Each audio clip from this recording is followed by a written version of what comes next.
யார் நீ? என் பேர் மகாராஜா சார். வீட்டில் பொருள் ஒன்று திருடு போச்சு. சொல்லுங்க மகாராஜா, உங்க பொற்கால ஆட்சியில என்னதான் பிரச்சனை? ஒண்ணும் இல்ல சார், இவ வீட்டுல குப்பை தொட்டி காணாமா சார்? இது குப்பை தொட்டியா?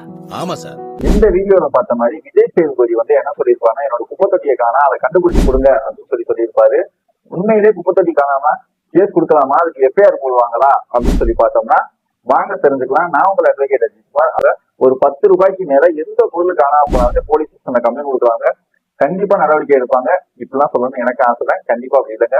அதாவது எல்லா கேஸையும் போலீஸ் எடுப்பாங்களான்னு கேட்டா கண்டிப்பா எடுக்க மாட்டாங்க. உங்களோட பொருள் ஒன்று தொலைஞ்சு போச்சுன்ற பட்சத்தை ஃபர்ஸ்ட் சிஎஸ்ஆர் போட்டு கொடுப்பாங்க. அதுக்கப்புறம் எஃப்ஐஆர் போடலாமா என்னன்றத பத்தி இன்வெஸ்டிகேஷன் ஆபீசர் தான் அவங்க முடிவு பண்ணுவாரு.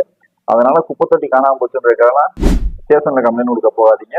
கொடுத்தாலுமே அதை கண்டுபிடிச்சு தர வேண்டியது போலீஸோட பொறுப்பு. இந்த மாதிரி இன்ஃபர்மேஷன் தெரியாத உங்களோட ஃப்ரெண்ட்ஸுக்கு ஷேர் பண்ணுங்க. Stay inform, stay empower.